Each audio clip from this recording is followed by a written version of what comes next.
Mimi kwa majina naitwa Freedon Mazima, ni mfamasia, niko baraza la pharmacy.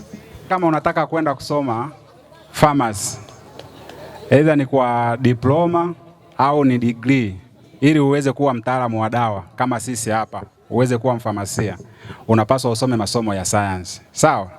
Ndio. Na masomo ya science uyasome na kufaulu, sio kusoma tu. Tumesema masomo gani ya science? Biology, physics, kemia na hesabu. Naam. Kwa hiyo mnavyoendelea kusoma, mtie jitihada katika hayo masomo. Kwa wale ambao mnataka kwenda kusoma masomo ya afya, hesabati, biolojia, kemia na fizikia, mhakikishe mnayafaulu. Ukishafaulu mtihani wako wa kidato cha 4, hayo masomo ukayafanya vizuri, utakuwa moja kwa moja umeweza kupata vigezo vya kwenda kusoma kozi za afya. Sana sana nini?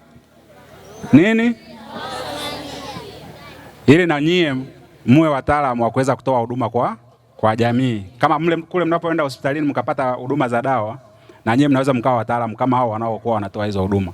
Ila cha msingi sana ni kuhakikisha mnasoma masomo ya nini?